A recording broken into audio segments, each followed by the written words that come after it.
How are you guys? I'm Harrison. So I'm going to start the stream. Can you guys hear me good? Perfect. Thank you for responding, Marcus and Zachary. All right, so without further ado, I'll get started. All right, so today's stream is about agriculture history and revolutions, but as always, follow Think Fiveable on all social media platforms. You'll get notifications about streams and, pretty awesome. So today in the stream, we're going to go over the origins of agriculture in the first agricultural revolution, the second agricultural revolution, the Green Revolution, and then I'm going to talk about the modern global system of agriculture. Please make sure you look at the vocab sheet, make sure you can see it. I want you to make sure you know all the words. Vocab is one of the most important things in human geography to know, to use it in your FRQs. The test has a lot of vocab on it. It's really important. All right, so the origins of agriculture. So what is agriculture? Agriculture is basically just a fancy word for farming. It's growing things or taking care of animals that either you can eat them or you can go to the market and sell them. And basically agriculture started when people wanted to grow food. They didn't want to just go around in hunter-gatherer groups anymore, which is what they did in the Paleolithic era. But the Neolithic era is when the first agricultural revolution started, which started what we now know as agriculture. So to answer the next main question, how did agriculture start? How did agriculture start? People moved around nomadically in these hunter-gatherer groups, but they didn't want to keep moving around nomadically. They wanted to stay in one place. They wanted to run a farm.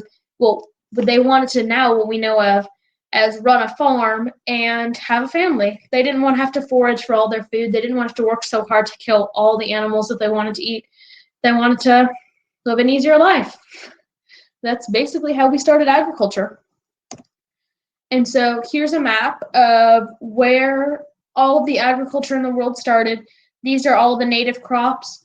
A few of these are pretty important to know. You should know that wheat, barley, goats, those all come from the Middle East right here, what we call in the agriculture unit of human geography as the Fertile Crescent, right here, this little crescent that I'm going over with my red pointer dot. You should also know that dogs, cattle, those come from Europe mainly, mostly Eastern Europe and the mountain areas. And then North America, the Latin America region, beans, gourds, maize, squash, those are all important to know.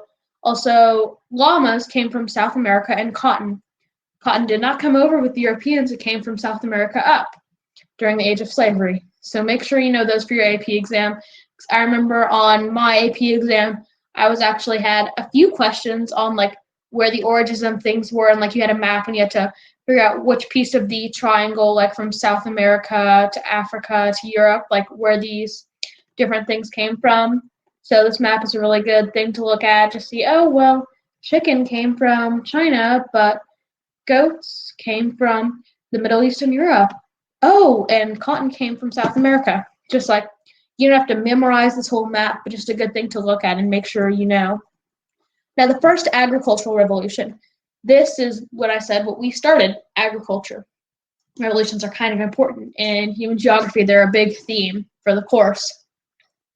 So it was the first domestication of plants and animals. And what that means is we figured out what seeds were. We put them in the ground. We grew plants. They eat them as food. It's not that much harder than that. And animals, they took the animals, they put them in a small enclosed space, and they breeded. They made more animals. They killed the animals for food.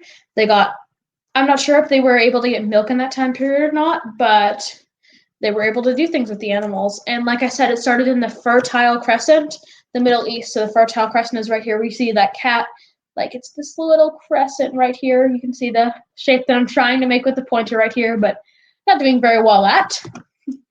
The Fertile Crescent. Why was it called the Fertile Crescent? Well, it was where they had a lot of fertile soil, and they could grow things there. They figured out, oh, if we put water in this ground and we put some seeds here with the sunlight, it'll grow us food.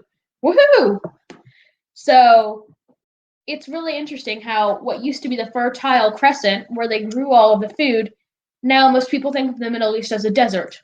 And in the agriculture unit, or maybe even in urban geography, you'll learn about how desertification works. And if you want me to, I can go more in depth on desertification later, but basically they overuse the soil in the Fertile Crescent, and then they didn't plant crops right, they didn't use sustainable methods that we know of today for agriculture, and the soil just kind of went away and we were left with sandy desert.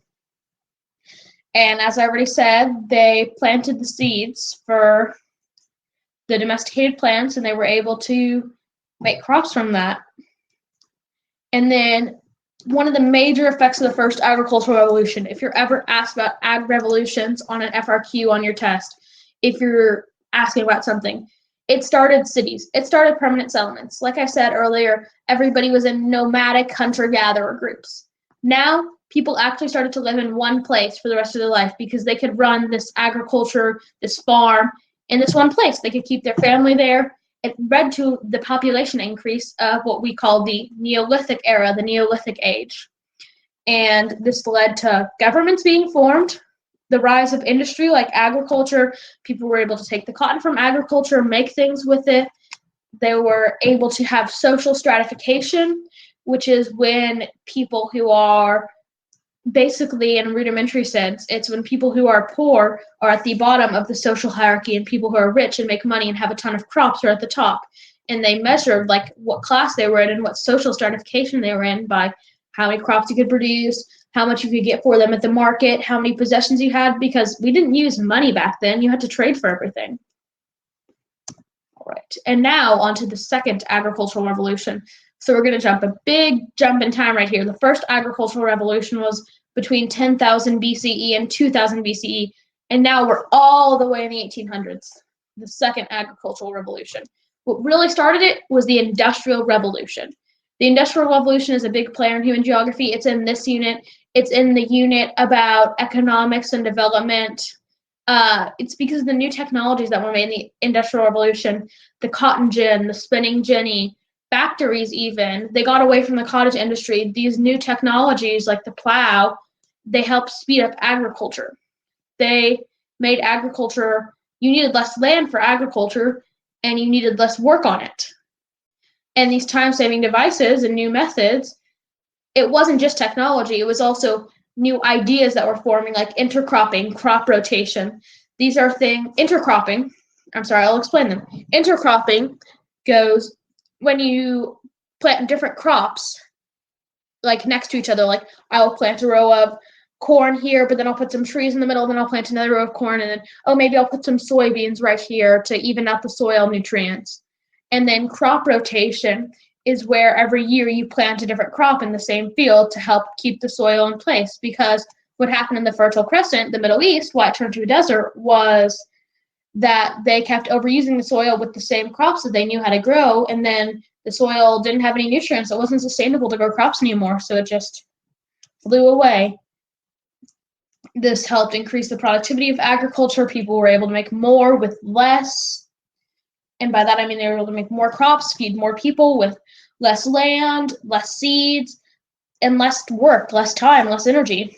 And also from the Industrial Revolution, one of the arguably biggest innovations was the railroad, the steam engine. It allowed for the transportation of food. People could stop being subsistence farmers, which means that you're only growing food enough for yourself, your family, you're not going to go sell it at the market. The subsistence agriculture really declined here because railroads allowed food to be shipped to faraway places. During this time, the Western U.S. was just being discovered. We were having manifest destiny here. And what happened is the railroad allowed for people to move farther west, get more plots of land. They could grow the land there in now Iowa, they could grow corn there and ship it to New York on this railroad. And then they were able to have a ton of growth in the big cities on the East Coast. They were also able to allow people to move westward and keep getting food. And this caused the big population growth that happened with the Industrial Revolution, as well as urbanization and going into the cities. And I'm going really fast now, guys. Please stop me. Please say something in the comments. If you don't understand something, please let me know if you don't understand a single word that I'm saying, and I will take the time to explain it. This is the last stream of the unit, and I want to make sure you know everything before you have your unit test tomorrow or just before the AP exam. All right. It's fine. Let's go in the chat. That's always a good sign. But I see there are 25 other people on the stream, so don't be scared to speak up. Don't be scared to say, oh, what does desertification mean? Or, wait, when did the second agricultural revolution take place? There are no dumb questions here. I promise. All right. The Green Revolution. Now we're just going to go a little bit farther forward in time. So the Green Revolution happened with Norman Borlaug. He wanted to create more crops with less input. With the population growth, this happened in the late 1900s. So in the mid to late 1900s, there was big population growth. People were coming back from the wars. We needed more crops to feed the families that were coming in, but people were populating more areas. There was more development in this time period, and we don't have as many people who want to be farmers anymore. So we need more crops. We need to grow more crops with less land, less farmers, and less availability of these crops. So Norman Borlaug went down to Mexico and said, I got an idea. We can use this rice that we get from Asia and these wheat crops, and we can breed them together in a lab and make them special organisms to where we can grow more food for people. And he wants to make sure that we can grow more food with putting in less money, as well as the less land that we have, the less amount of farmers, and the less amount of time that we have to work. So he asked, how can we grow more products in the same land? And that's how we got genetically modified organisms. And another great thing that happened with the Green Revolution is we were able to start fighting world hunger. We were able to increase agricultural productivity, which means that we can now have less land, but still make more food. And an underlying aim of this revolution was for agribusiness to make more money. So in the 1900s, you see, oh, big conglomerates are coming, big companies are starting up. You see, like, the stock market, when that got really popular in the 1920s, that was because we had a lot more companies. We had a lot more people who wanted to try to make money. Entrepreneurs were starting to be able to have their voices heard. They were making new things. In the Industrial Revolution, we had these people who came up with these new innovations and technologies. But in the 1900s is when we really started to become a nation of new ideas and forward thinking. So there were people, agribusiness. It's the business of agriculture that's just smushed into one word. All it means is that big companies, you can think of Monsanto, they make lots of money by growing crops that they sell. They sell the same crops the whole time. They just plant them in different fields, and they make a lot of money. Now, if you guys are freshmen, well, you're probably in high school if you're taking an AP course, but you're starting to think of what you want to do in college. I'm from Texas, by the way. So a big thing here that's less known is agribusiness. You can make a lot of money and go to college and not do, okay, this is a little tangent, but you can do a lot of things with agribusiness. Like, you can just be a regular business person just talking about agriculture. Like, it's actually a really cool job opportunity if you're interested in doing business, but you don't want something that's really hardcore. Like, agribusiness is a really good option. It's a growing field because we have more and more development today in our society, and we need people to be fighting for, oh, we need this land for farming because we're not going to be able to feed our exponentially growing population. There is a such, Marcus asked a question in the chat, is there a such thing as agricultural engineering? Yes, that's like what we do with GMOs. We can breed crops together and make new strains of crops that are disease resistant, they're weather resistant, and also agricultural engineers can make, oh, well, we can combine these two types of soil to make crops better. Okay, so Norman Borlaug was more of just a scientific chemist, but he was, I guess, one of the foremost agricultural engineers, and you can look that up if you want more information on him specifically. But why he's important in this course is because he's the father of the Green Revolution. All right, and this is the Agricultural Revolution's graphic organizer that I made. And so I've run through this, but I would definitely recommend taking a picture of this. It's an easy thing to study. So I think I've gone over most of what's in this table, but I also included the Industrial Revolution in here, even though it's not specifically mentioned, because the Industrial Revolution is what caused the second agricultural revolution.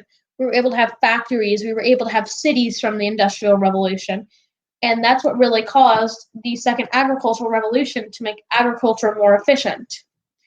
And so right now would be a great time to stop, take a picture of this, ask questions if you need to, you know. I'll give you a few seconds. All right, and I think I'm going to move on. Okay, so now I'm going to talk about the global system of agriculture. So when I was talking about agribusiness, this is what we do today. We trade crops, we do agriculture in a big global scale. So when I was talking about subsistence farming earlier, the opposite of subsistence farming is commercial agriculture. So agribusiness is commercial agriculture. And these large-scale commercial farms are replacing the small family farms, and now we're getting more agribusiness. And so Abriel asked a question, I'm so sorry if I pronounced your name wrong, in the chat. He says, do you think that there will be a third agricultural revolution? Well, okay, just a little technical thing here. Sometimes on the AP exam, they refer to the Green Revolution as the third agricultural revolution. I get what you're asking, I'm sorry, I just wanted to mention that. It's weird, sometimes they do, but like all you need to know is third agricultural green revolution, whatever you want to call it, it's about GMOs. But I get what you're asking, will there be a further agricultural revolution? So, I mean, maybe, because if we're making more cities, like you see how much our population is growing, like we're expected to have 20 billion people in this world by 2050. Like, where are we going to fit all these people? We're going to start taking over farmlands and natural habitats. So I think that there will be, because we have some agriculture in cities. Yeah, 20. That's what some predictions are saying, 20 billion. I mean, a lot less, fewer predictions are more moderate than that. But like some people say that there's going to be a lot more people, because every year we're getting more exponentially growing. Like if you look a few years ago, most things say that there's 11 billion, but that's from last year. 2 years ago, they only said that we would have 8 billion in 2050. You see how much this number is changing because how fast we're growing as a population, how further we're going through the demographic transition model. But some countries aren't even going to go to stage 4. They'll just stop in stage 3. They're perfectly content there. We can have a growing population. We can have a great world. But we already have some urban agriculture. And what that means is like small rooftop gardens where you can grow your fruits and veggies in New York City. What that also means is you have like a balcony with your other crops. You can't really have animals in cities, so it's mainly seed crops and root crops like veggies and fruits and stuff and nuts. But we're already starting to have some of that. But I personally think that we might start to see more of that in more cities and have designated areas that we can just have agriculture in cities, because you have to have a program. You have to have something to feed the people. And if you've talked about Esther Boserup and Thomas Malthus thinks that the human population grows on an exponential scale, but that agriculture only grows linearly. What we need to do to combat that as a civilization, the next agricultural revolution will be when we can make food grow, agriculture grow on an exponential scale, just like human population. Esther Boserup said we'd have innovation just like the Industrial Revolution to help feed the growing population. And that's what our next agricultural revolution will be.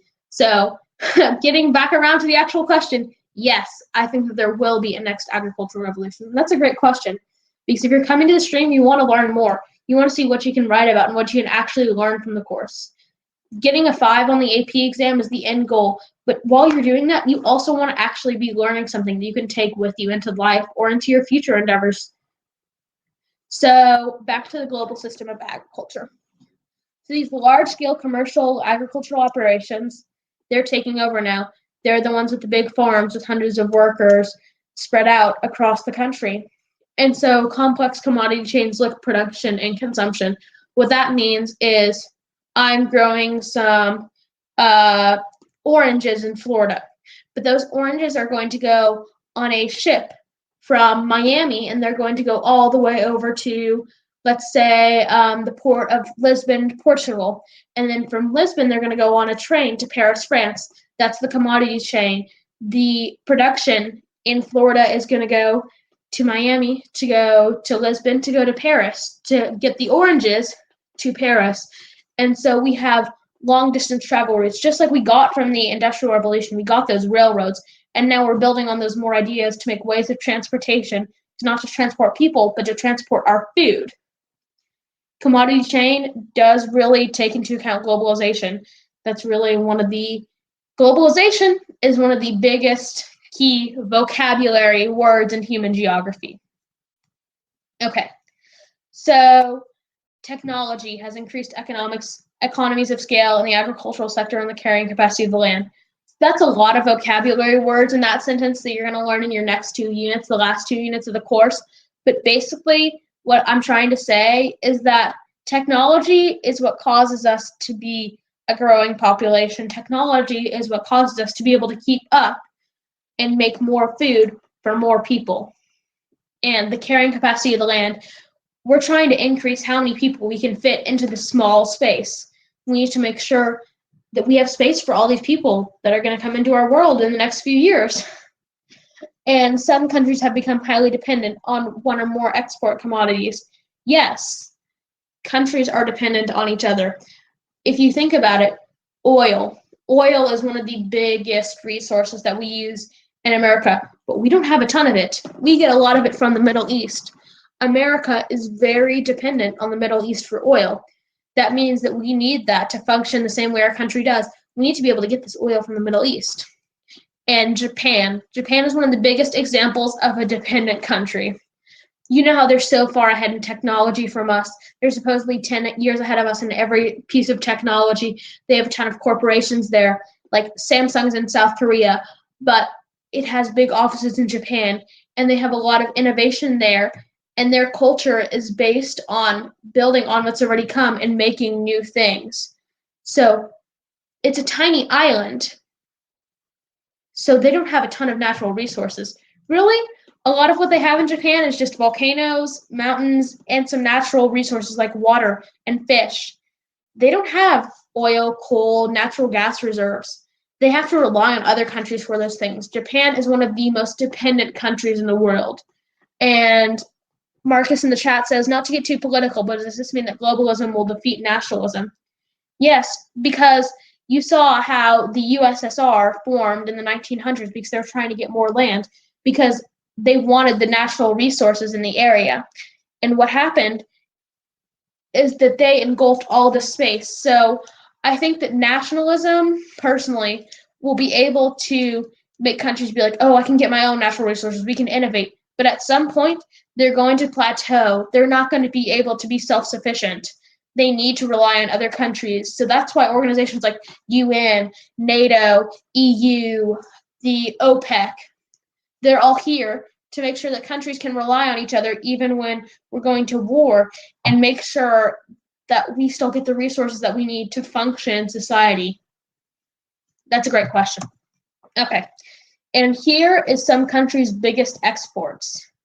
So we can look at, when I was talking about dependency on other countries, we can look at the United States. Our biggest export is capital goods. But how do we make capital goods? So one of the things here is, I don't think that it's written there, but plastic things. You know how we make plastics? We make it from oil. So we're dependent on these countries like, okay, you know what? It's geography. Can anybody tell me the name of this country that my pointer is on right here that we get crude oil from? Can anybody tell me what that country is in chat? Yes, Hugh, it's Libya. So we can get oil from Libya to make these plastics that we can turn into things like a case for your phone or your earbuds or anything like that. So we also, and look at Japan over here, their biggest export is motor vehicles. That's something that takes a long time to make. Like, I don't know if you've ever seen like snapshots of factories where they make cars, but that requires a lot of moving parts. And that means that they need to get all of the materials to make the cars from other places. Like, they need the metals, like uranium, gold, and all of these other metals that we can get from these metal-rich countries in Africa and in the Caucasus region over here to make sure that we can get what we need to make the products that we use today. This map isn't something that you need to know everything from. It's just interesting to look at, like, what do we get from where?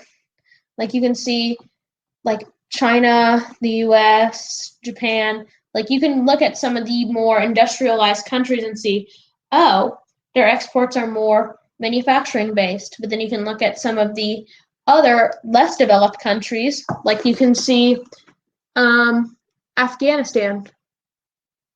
What's their biggest export? Opium.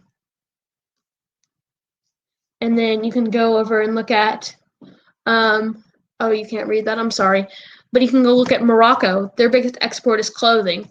While they're a little bit industrialized, they have some workers, and it's not just a, mineral or extracting resources economy. They're actually making some things, versus some of these other countries in Africa where they just get oil from, where big companies from the more industrialized countries can come in and get these resources. So, it's just kind of something interesting to look at. It's never something that you'll have to memorize. You'll never have to know that copper is the biggest export from Chile and Peru. Like, you will never need to know that for the AP exam. It's just something interesting to look at, like, and even just the colors, like, where do I see big groups of colors? Like, from the key at the bottom. Yeah. Okay, so I'm going to move on.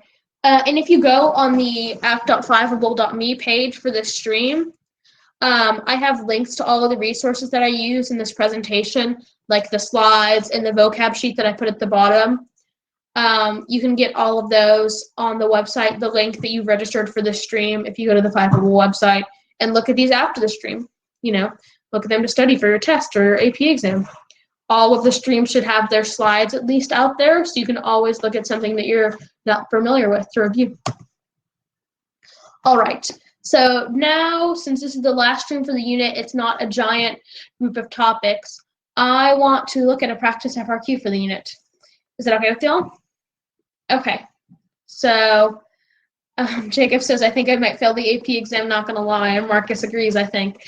But if you just take this time to study and look like over a few streams in the next month, you're going to, Marcus was saying that's a good idea that we're doing the FRQ. I hear what you're saying. Sorry, you will not fail. If you look at a prep book, if you are able to watch more of these streams, it will immensely help you prepare for the AP exam, especially looking at any old released FRQs like I'm about to do with you. This can really help prepare you for the AP exam. All right, so this map shows areas of shifting cultivation, a form of subsistence agriculture. So you can see that there's nothing in the US, there's nothing in Western Europe of subsistence. You mainly see it in Latin America, South America, some of Africa. And, also some Southeast Asia over here. You don't really see it in Australia, China, Western Europe, the US, the countries that you think of as powerful more in the world. Okay, so what we can do right now, we have two options. One, which will be to invite you guys on screen, what I can do, and you guys can try to discuss, like, say, how you would answer each part of the FRQ. That's option one, or you can just put it in the comments if you want to answer it. But then option two is we can look at one of the sample responses and go through it and grade it together, because one of the biggest problems with human geography, it's sometimes one of the first AP classes that people take. Most people don't understand the writing. Okay, so there are 30 people registered, so I'll give you guys 1 or 2 more minutes, but it looks like we have a pretty clear winner right now, and I think I know the reason for that. Okay. So if you go onto the stream page on 5able, if you guys can access that, I'm going to go into what the FRQ says. This is just the map. You don't really need it for the FRQ. It's just a good, look at this. Okay, so these are all the parts of the FRQ and how many points they're worth. And shifting cultivation, if you don't know what it is, it's a type of subsistence agriculture. So I'm going to share my screen with you. You're going to have to give me 1 second. Okay, so here's the practice FRQ that I showed you. So if you guys want to scroll down with me to, let's go to page 4. So if you can't pull up the document for some reason, you can see it on my screen. So the first question for the FRQ was define shifting cultivation, and it's a type of subsistence agriculture. So I'll read you what the rubric says. It says you can write any of the following: food grown for the farmer or farmer's family or kin. You could also say food grown for local consumption for villages and community market. Or you could say food not grown for commercial purposes. So it's just asking you to define subsistence agriculture. So this person said subsistence agriculture is a method in which the products and food produced are consumed by the farmers and their families, feeding themselves. And so do you guys think that that one got the point? That part was worth 1 point. All right, let's see. Yes, I think that that definition got the point too. And the AP readers would like to agree with you. That did earn full credit in Part A. So now, let's move on to Part B. The prompt for Part B, I'll scroll down a little bit on here, but it says, describe the practice of shifting cultivation. Now, I hope that you went over this in your classes, but shifting cultivation has 3 main steps. So, the student said shifting cultivation is the process of using one area of land as farmland and moving on to another area of land to farm once the first is no longer as beneficial to the farmers. As farmers move from one area of land to another, they usually disperse, clear the old farmland in some way, and come back later once the land has recovered. Slash and burn agriculture is one example of shifting cultivation. As a certain area of land is used and then burned, farmers will move on to more areas. So I'm going to read you what the rubric said was acceptable for this response now. So it was saying, describe the practice of shifting cultivation. At first, it looks like he did good. So the rubric says he needs to talk about clearing, some kind of slash and burn, Sweden, agriculture, anything like that. He mentioned slash and burn agriculture to clear the land. The next step of it is farming, using the land until it's no longer fertile. Boom, he did that.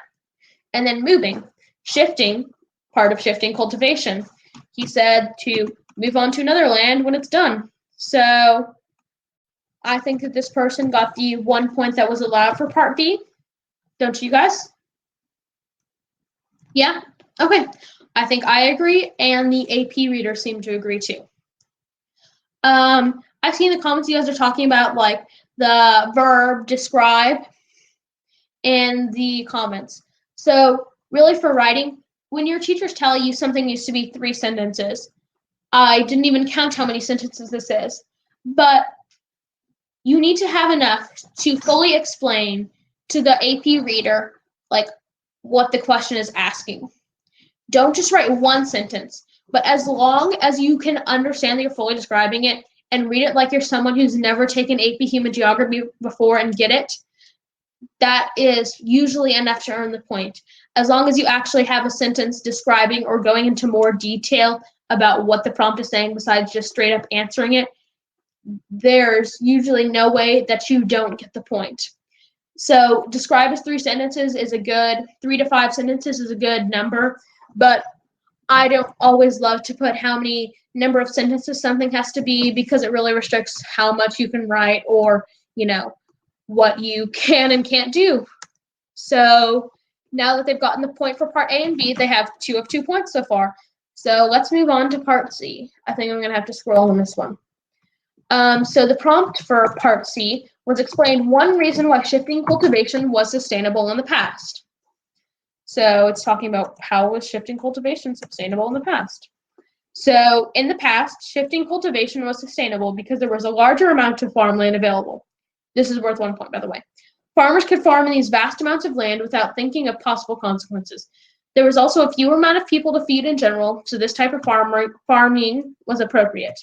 The once clear farmland is now inhabited, and it is harder to feed a larger amount of people with a limited amount of farmland. So that's their response for Part C. And the question was asking, why was it viable in the past? So now I'm going to tell you what the rubric says for this prompt. It seems like they did a pretty good job of explaining. Okay, they must have there was a lower population and more available land, they must link that, or they must have lower population density. So, we're tying things in from other units. It's not, these FRQs are not just asking about one unit. We're tying things in from unit 2 here. There was less population density. That's the easiest way to get the point on this one. You really have to make sure you're thinking about what you're talking about. Try to connect things across units. That's one of the biggest ways to get the bonus points on these FRQs for human geography. And do you guys think that this one got the point? So it looks like most of you are saying that they get the point. So I agree with you guys. He linked the lower population to larger amounts of land, and the AP readers agree. He got the point. And now let's move on to Part D. This one was the largest part of the FRQ, and it was worth 4, count them, 1, 2, 3, 4 points. Explain 2 reasons why shifting cultivation is expected to diminish during the 21st century. All right, so we'll scroll down to Part D for you guys to read with me. So the person, I guess they've been calling it he, but the person, I don't know if it's he or she, wrote, currently, shifting cultivation is expected to diminish because it is simply no longer sustainable or appropriate. For one, I would maybe find a better transition word than that, but he's done pretty good so far, so let's see. For one, population in areas that practice shifting cultivation has increased dramatically to the point where the food harvested from shifting cultivation is no longer enough to feed the population. A second reason for the predicted decline in shifting cultivation is the overall less unoccupied farmable land. Once uninhabited land is now inhabited. Therefore, shifting cultivation cannot be carried out in these areas. And shifting cultivation is heavily dependent on the large amounts of land. So, personally, I think that he did a pretty good job. He discussed 2 reasons, but what really matters are those 2 reasons on the rubric. So I'm going to pull out the rubric here since for this question it's a little bit longer. But for Part D, they have to explain 2 reasons. So they get 1 point for each reason, and then they get 1 point for each explanation. So let's see. The person talked about less land available, and needing lots of land for shifting cultivation. And also, he talked about, let me double check this, that population has increased dramatically and there's less unoccupied land. So without looking at the rubric, those 2 reasons are kind of similar, and I automatically see expanding growing population on the rubric right here. Perfect.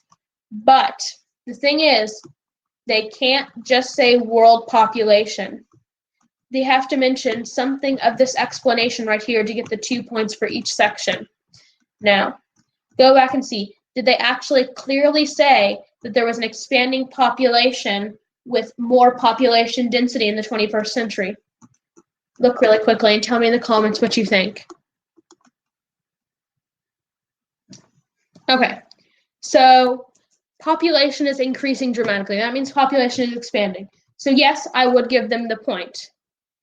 But on the rubric, they're not getting the point for explaining it there because they just said that there needs to be more food to feed more people. They don't link anything from there. The only explanation that they mentioned was that there would be not enough food to feed all the people. That's not something that's on the rubric for the explanation for this.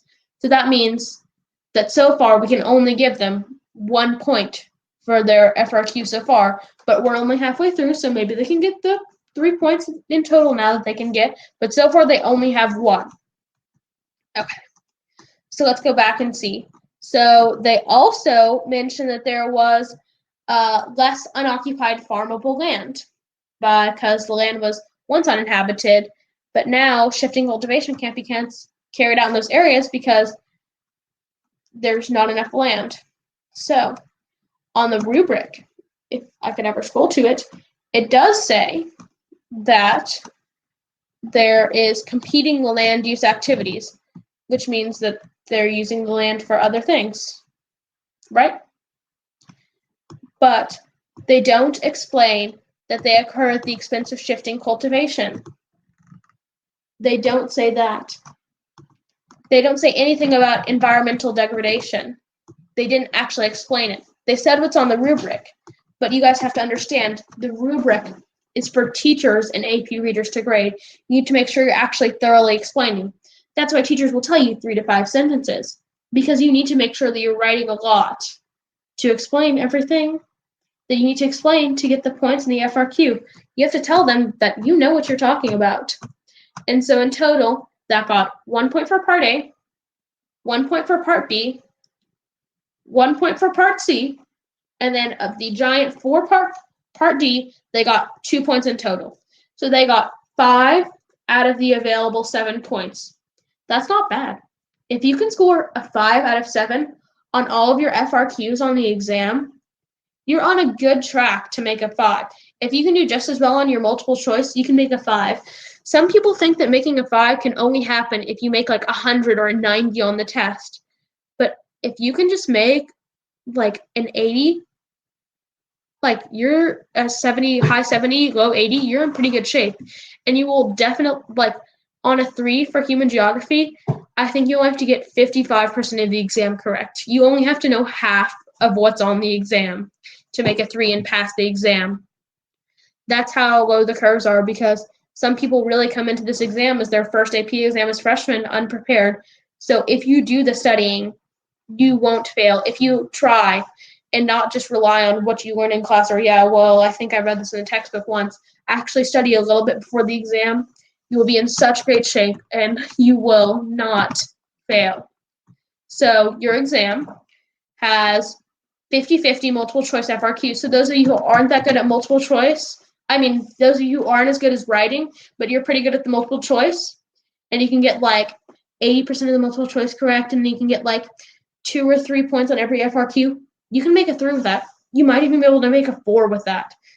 Like, it's not, you need to try to improve your skills for your future AP courses, definitely, but if you can do it, you should definitely try to improve. And what you can do is, I found this FRQ by just Googling AP Human Geography Practice Agriculture FRQ. College Board publishes all their old FRQs, so if you're not good at FRQs, try. Do the writing. Time yourself even if you get closer to the exam, but make sure that you're practicing. That's how you get better at things. Like, people say, oh, if I just read this prep book for the SAT, I'll know all the material, I'll be perfect. No. What you need to do is you need to practice. You need to expose yourself to the type of questions that will be on the exam, so you want to be prepared. And I know that, like, I didn't focus on the topic of the stream the whole time, and I'm sorry for those of you who really wanted to learn about agricultural history, but this is the last Unit 5 stream, and prepping for your Unit 5 test or for the exam is really important. And that's the end goal of watching all these streams, right? You want to make sure that you know what you need to know for the AP exam and get a 5 and make those AP exams 5-able. And I would encourage you guys to watch the other streams for AP Human Geography. And I also want you guys to make sure that you are studying. Make sure you're preparing for your AP exams. I think that's all I have for you today. If you have any questions, I'll answer them now. So what units are connected to this stream? So this stream, I was talking about Unit 5, which is the agriculture unit. And more specifically, I don't know if I have any teachers on here, but hey, I hope I didn't do too bad.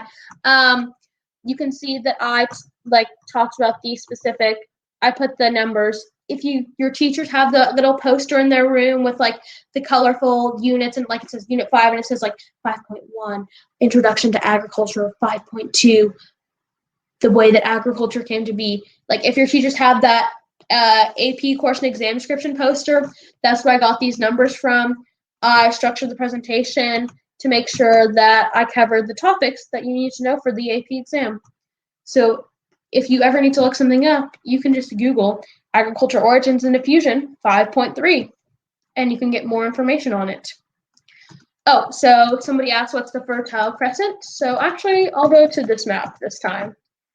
I know that it's not the agriculture history map, but the Fertile Crescent is where the Middle East is. It's this little, I'm going to try to draw a crescent on here, this little moon shape right here. Then I keep scrolling over with my mouse. I really hope that you can see this red pointer. I'm so sorry I can't change the color.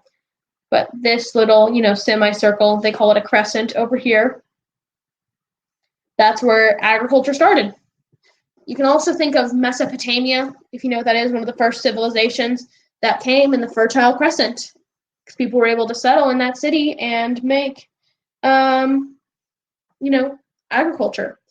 And Marcus asks, how the heck does it start in a desert area? Well, I don't know if you were on earlier, but the Middle East over here, it's not always desert. What happened to it is desertification. That's one of the vocab words in AP Human Geography. So what they did is they overused the soil, and they didn't change their crops because they didn't know all the science behind agriculture with the soil, but they degraded the land, and they made the soil infertile. They took all of the nutrients from the soil. Like, the crops were overusing the soil too much, and they couldn't grow anything in the soil anymore, so they tried to plant things and they died. They just didn't use that soil anymore. And what happened is wind and water picked up the soil, and it just floated away, it eroded away, and all you were left with was a sandy desert that you have today in the Middle East. But one way that you can still prove that it's the Fertile Crescent is you can see some really actually beautiful plant life and different things you don't see in other deserts across the world, especially in places that we don't want to go, like Iraq and Iran all the time. Like, they actually have some pretty beautiful plant life, flora and fauna, that were there since Mesopotamia, but still have adapted to the new climate, like plants that you don't expect to see in the desert. Like, they have a form of bluebonnets growing in the desert. I don't know if you know what bluebonnets are, but they're the Texas state flower. I guess I didn't do introductions today, and I guess it's a little too late. What is an intertillage? That's a good question. That's, did you get that one from the vocab sheet? Yeah. So basically, till agriculture, T-I-L-L, is when you take the nutrients from the top of the soil and all the dead stuff from when you're done harvesting, and you put it to the bottom of the soil. So most people don't like that as an agricultural practice because then it can lead to soil erosion and desertification, like that is talked about in the Middle East. And so intertillage is a combination between till and no-till agriculture. And so what it means is you're planting crops alternating, like intercropping, like I said, where you put corn here, then potatoes next, then corn, then potatoes, to make sure that you're growing things at different times of the year, and where you can make sure that you're not going to have soil erosion, so you can keep farming on that land and keep it sustainable. I hope that I answered your question, and if I didn't, Google and your teachers are a lovely resource. Well, Marcus says, so using a Minecraft hoe? Kind of. I mean, you're trying to shovel the soil from the top to the bottom. What's a suitcase farm? Actually, that's a really good question. I don't know. I'm going to look at my study guides that I have right here. But suitcase farmer. I would ask your teacher. I'll Google it real quick and tell you what that says, but I would definitely ask your teacher or consult a prep book. But Google says a grower of crops, mainly wheat, who lives outside the community except during the harvesting and crop growing seasons, and often farms without buildings or infrastructure. They do much of their farming by hired custom operators. So I'm sorry to say that I don't know what a suitcase farmer is, but I can tell you that I was not tested on what a suitcase farmer was on the AP exam. So just for reference. What about transhumance? Okay, so transhumance is kind of like being a nomadic farmer, but you're moving with your cattle and your livestock. So it's actually common in the areas around Ukraine and the Aral Mountains. The Aral Sea. Oh my gosh, I just started making stuff up here. It's common around this area in the world, Eastern Europe, Western Asia, where some nomadic farmers will go around with their livestock and they'll stay in one area for a few days, but then they'll move on so their animals can keep grazing on things like grass and plants that are there, but that they don't strip the soil of all the plants that are there. So we don't have soil erosion and desertification, because the farmers know what's what, and they know that if they stay in one place too long, their animals won't have anything more to eat. So they move with their animals and they make sure that they have places to eat. It's kind of like being a nomadic cattle farmer. Great question. Is the AP exam sectioned by unit? Sadly, the answer to that question is no. I would love it if the AP exam were sectioned by unit. I would know exactly what I was doing. You know, what the heck is this vocab word that I don't know? Oh, it's in population? Okay, so it has something to do with that. Yeah, no, I'm sorry. It's not sectioned by unit. Most teachers, for your test, they'll throw in a few questions from older units, which is a good strategy to help make you think not just about that unit, but about all of them. So, yeah, it's not sectioned by unit. I'm sorry. I wish I could tell you that it was, but I can tell you how the AP exam is sectioned. So you have your first hour and a half is multiple choice. Your second hour and a half, or maybe hour and 15, is your free response time.